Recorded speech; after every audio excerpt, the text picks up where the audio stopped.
होता है बटरफ्लाई, दूसरा अनुलोम विलोम प्राणायाम, और 1 से 2 चम्मच घी का निरंतर सेवन, और वो भी गाय का घी हो।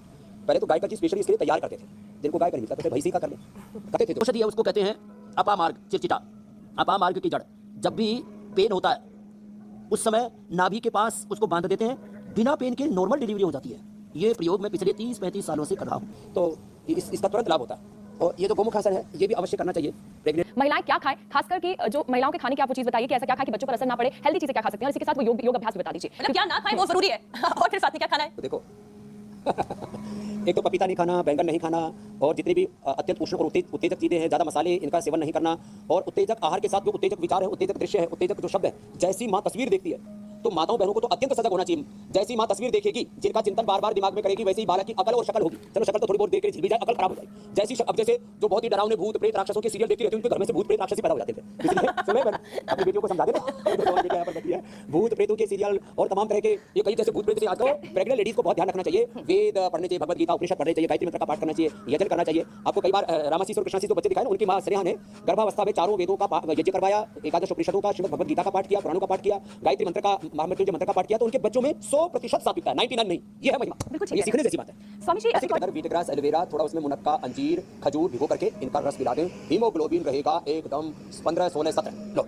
तो हीमोग्लोबिन की इनकी दवाई नहीं खानी। फिर कॉन्स्टिपेशन हो जाए तो अभयारिष्ट बेस्ट है। अभयारिष्ट हो ये बड़ी जबरदस्त है अभयारिष्ट। तो अभयारिष्ट लेने वाले को फिर कभी भी कॉन्स्टिपेशन नहीं होगा, और कोई उससे शरीर में उपद्रव नहीं होता, क्योंकि किसी किसी को सर्वकल्प से, किसी को फिर हम हरित की भी कहते हैं, जैसे माता प्रियनास्तिक से माता हरित की, तो हरित की पाउडर भी देते हैं, त्रिफला भी देते हैं, सर्वकल्प कायकल्प का काढ़ा भी पिलाते हैं। लेकिन सबसे ईजी अभयारिष्ट। बहुत ही ज्यादा कॉन्स्टिपेशन हो जाए तो रात को नहीं, सुबह उठते ही शुद्धि चूर्ण 1 ग्राम खा ले, पेट बढ़िया सा लो, 1 ग्राम मात्र, 1 चुटकी भर से, और आंवला एलोवेरा पी ले, पेट साफ। एसिडिटी के लिए एसिडोग्रिट और लीवोग्रिट रामबाण है। और मैं बोल रहा था डॉक्टर ज्योत्सना, डॉक्टर हरदीप, ऐसे बच्चे हैं जिनको मैंने ये कहा कि बच्चों आप गर्भावस्था में आप पपीता सेव का सेवन करें, अनार सेव और मुनक्का अंजीर भिगो करके इसका सेवन करें, गाय के दूध का सेवन करें, एसिडिटी होगी। अच्छा स्वामी जी, छोटी-छोटी बातें। तो जो मैं यौवन गोल्ड बता रहा था और ये जो यौवनामृत बता रहा था, पुरुषों की इनफर्टिलिटी के ऊपर फिर भी किसी दिन बात करेंगे। ये जो किसी भी कारण से जवानी में फिर अनुलोम विलोम, राम जी का ध्यान करते हुए, सीता जी का ध्यान करते हुए, लक्ष्मी पार्वती का, दुर्गा जगदम्बा का ध्यान करते हुए, भगवान शिव जी का ध्यान करते करते, ऐसे महापुरुषों का, हमारे पूर्व ऋषि ऋषिकाओं का, वीर वीरांगनाओं का, छत्रपति शिवाजी महाराज, चंद्रशेखर आजाद, सरदार भगत सिंह, स्वामी विवेकानंद, महर्षि दयानंद का, आइंस्टीन का, न्यूटन का ध्यान करते करते, ऐसे वैज्ञानिकों का ध्यान किया करें, महापुरुषों का ध्यान किया करें, भगवान का ध्यान किया करें, ओंकार का ध्यान किया करें, तो उसके साथ अनुलोम विलोम प्राणायाम किया करें, तो फिर घर में दिव्य संतानों की प्राप्ति होगी। इनफर्टिलिटी तो आज कर लेते हैं, तो छोटे बच्चों से लेकर के बड़ों की ऐसे धूप में मालिश करनी चाहिए। और मालिश के लिए सबसे अच्छा है तिल का तेल। सबसे अच्छा क्या बहनों? तिल के तेल से मालिश करें, गाय के घी से मालिश करें, नारियल के तेल से मालिश करें, मैंने तो घर के तेल है, सरसों का तेल से कर लें, जो लाइट ऑयल होते हैं ना, तो उनसे मालिश कर लिया करें। बादाम हाथ से भी हाथ की हो तो उससे ब्लड सर्कुलेशन हार्ट में और ब्रेन में बहुत अच्छा रहता है, तो ऊपर की साइड करनी चाहिए। अब बात रही आंखों में काजल। अब आंखों के अंदर काजल, अब ये पश्चिमोत्तानासन नहीं करना, खड़े होकर के पाद हस्तासन जो होता है ये नहीं करना, और चक्रासन थोड़ा सा कर सकते हैं, जो चक्रासन अपूरा चक्र भी कर सकते हैं। चलो बेटियों सब करो आप, ये सेतुबंधासन बड़ा जबरदस्त है गर्भवती महिलाओं के लिए। फिर इसमें एक पाद उत्तानासन। अब देखो हम गर्भवती महिला उल्टे लेट करके मकरासन, भुजंगासन, धनुरासन ये नहीं करना होता है गर्भवती महिलाओं के। मैं जानता हूँ ऐसी माँ बहन बेटियों को जिनको संतान नहीं हो रही, 10-20 साल बचे रहा, जब ऐसे पीछे जाते हैं इसमें घुटने टिका के करना चाहिए छठे अभ्यास को, 7वें को ऐसे ही करना चाहिए, फिर वापस ऐसे ही आ जाना चाहिए। आपने एकदम ठीक पैटर्न लिया, ऐसे एक आइडियल रूप में 7वें महीने में कैसे ताड़ासन करके मीनाक्षी जी ज्योत्सना की ताड़ासन, तेरे ताड़ासन, वृक्षासन, ये बहुत सरल अभ्यास है लेकिन बड़े महत्वपूर्ण है। अर्ध चक्रासन, और इन अभ्यासों के द्वारा माँ के शरीर में मिलता है। और गर्भवती महिलाओं को ये फ्रूट्स जो मैंने रखे हुए, सेब है, अनार है, गाजर है, लौकी है, लौकी का जूस है, और ये नारियल का पानी है, बादाम, अखरोट, मुनक्का, खजूर, अंजीर, ये सब रात को भिगो करके और सुबह पानी में पीस करके दूध में, और ठंडे दूध के अंदर थोड़ा सा केसर, ज्यादा नहीं, ठंडे दूध में केसर, ये गर्म नहीं करता है। हाँ, पपीता कतई नहीं खाना चाहिए माँ बहन बेटियों को, पपीता नहीं खाना चाहिए माँ बहन बेटियों को। और ड्राई फ्रूट्स है ये बिना भिगोए नहीं खाने चाहिए माँ बहन बेटियों को। उनको कोई भी अजवाइन आदि जो गर्म चीजें, बच्चा होने के बाद, डिलीवरी के बाद अजवाइन थोड़ा जो लड्डू बनाता है, लड्डू भी बताने वाले, उसका सेवन करना चाहिए। माँ बहन बेटियों को कैल्शियम से लेकर प्रोटीन से लेकर के सभी मिनरल्स, विटामिन, माइक्रोन्यूट्रिएंट, उसने गीता का पाठ किया। अब उसके बच्चे को पैदा होते ही गीता कंठस्थ होगी, थोड़ी देर में 3-4 साल की उम्र में गीता कंठस्थ होगी, अष्टाध्यायी कंठस्थ होगी। बच्चे की मेमोरी इतनी शार्प और बच्चा इतना सात्विक है, कोई शैतानी नहीं, इतनी दिव्यता ऐसे बच्चों को देखकर सकता है। ये फिर कॉम्प्लिकेशन, ये अपामार्ग है। इसकी जड़ जब 9वें महीने में प्रसव पीड़ा होने लगे तो कमर पे ऐसे सटा के बांध लेना किसी भी कच्चे धागे से।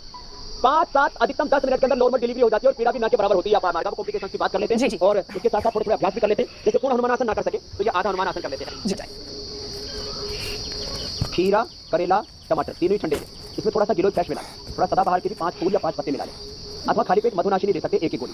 डायबिटीज कंट्रोल हो जाती है। और इसमें अनुलोम विलोम बहुत ही महत्वपूर्ण होता है। अनुलोम विलोम से ब्राह्मणी से उद्गीत से स्ट्रेस रिलीज हो जाता है। और पेन के पीछे आंखें का पत्ता उसको बांध ले, उससे डायबिटीज नेचुरली कंट्रोल हो जाती है। और ये जो चिरायता कुटकी हम बोलते हैं, इसका पानी में किसी भी औषधि को भिगो देने से उसकी जो गर्म प्रकृति होती है वो चेंज हो जाती है। तो मधुनाशिनी भी थोड़ी देर पहले सौंफ के पानी में भिगो के रख दे फिर खा ले, तो ये एलोपैथी की दवाई नहीं लेनी पड़ेगी, क्योंकि शीशम के पत्ते और ये जो है लौकी का जूस पिलाने से बीपी जिनका हाई हो जाता है वो नॉर्मल हो जाता है। और जिसका लो हो जाए उसको अश्वगंधा का जो कैप्सूल है या अश्वगंधारिष्ट है, अश्वगंधा के कैप्सूल को पानी में डाल दिया, अश्वगंधारिष्ट खाने के बाद पिला दिया, बीपी एकदम नॉर्मल हो जाता है और बच्चे पर कोई दुष्प्रभाव नहीं पड़ता, बल्कि बच्चे की इम्यूनिटी अच्छी होती है। तो आप एक बहुत अच्छी बात है, नहीं तो इनको भी पानी में भिगो करके दे सकते हैं। मेदा वात पानी में भिगो दिया बिना उबाले, कोई भी गर्म काढ़ा नहीं पीना है गर्भवती महिलाओं को, पानी में भिगो दिया, बल्कि कुल्हड़ी में अभी तो कर दिया, तो उसको कुल्हड़ी में भिगो करके सुबह उसका छान करके पानी पी लिया। और मोती पिष्टी खाली, मोती पिष्टी उससे बच्चे की हड्डियां बड़ी मजबूत होगी और गर्भवती महिला को भी आता है कि मोती पिष्टी ले ले, इससे गर्भवती महिला की उसकी हड्डियां मजबूत होंगी, जो बच्चा पैदा होगा उसको सर्दी का बुखार ठीक हो गया, न मां को खतरा न बच्चे को खतरा, जच्चा और बच्चा दोनों अच्छे रहेंगे। अच्छा स्वामी जी, एक जो मैंने खुद एक्सपीरियंस किया वो बात दिक्कत है, तो ये पॉइंट वाले वो मैं सोची थी कि आज आपसे जरूर पूछूंगी। जरूर आप बताओ, अब तो आप प्रामाणिक है कहने में। नहीं स्वामी जी, जैसे अलग अलग सीजन चेंज होता है, इसी में हम रहते हैं, फिर अचानक से धूप में निकल जाते हैं, और धूप भी आप जान ही रहे हैं कि कितने 42-43 डिग्री का टेंपरेचर है बाहर। तो थायराइड अच्छा होता है, पूरा ना हो तो आधा ही कर ले सर्वांगासन ऊंचाई और धनिया का पानी पीने से। और हमने तो थायरोग्रिड इन्हीं का एलोपैथी की थायराइड की दवाई ना खाएं, थायरोग्रिड ले ले, धनिया का पानी ले ले, और थायरोग्रिड को भी धनिया के पानी में भिगो करके फिर खा ले। जिनको खून की कमी हो जाती है महिलाओं को बहुत दिक्कत होती है, बच्चे को तो ऑब्वियसली प्रॉब्लम होनी, क्योंकि मां के खून से बच्चा बनता है। तो गाजर, अनार, चुकंदर और इसमें ही मुनक्का, अंजीर और खजूर ये भिगो करके इसी का रस पिला दें। और बीटा ग्रास एलोवेरा, तो ये बीटा ग्रास एलोवेरा थोड़ा सा उसमें लौकी भी मिला सकते हैं, कड़वी नहीं होनी चाहिए। गाजर, अनार, चुकंदर और ये मुनक्का, अंजीर और खजूर, ये 9 चीजों का रस पी लिया, ये 3 बार पी सकते हैं। हीमोग्लोबिन 15 से 17 के बीच में रहेगा, और जिसका 15-17 हीमोग्लोबिन रहेगा उसका बच्चा। एक लंबा सांस लेने से 5 से 10 हजार किलो कैलोरी बर्न होती है। तो कपालभाति वेट कम करता है। और हमने अर्धलासन, पादवृत्तासन, द्विचक्रिकासन और ये बैठ करके ये अभ्यास आराम से करने के लिए बोला है। तो 4 अभ्यास तो वेट कम करने वाले कर लें, और थोड़ा सा ताड़ासन, तिर्यक ताड़ासन कर लें, उसी से ही उनका वेट कम हो जाएगा। अनाज कम से कम लें, और उसमें भी गेहूं चावल तो ना ही लें, मिलेट्स का सेवन करें। अब मिलेट्स का सेवन करने से, और वो जो मिलेट्स का जो रोटी बनाई उसको, जैसे पुराने जमाने में माताएं बहनें, हम अपनी दादी माँ को देखते थे, वो दूध के अंदर रोटी भिगोती थी, मिलेट्स की रोटी बनाए ठंडे दूध में भिगो करके खाए।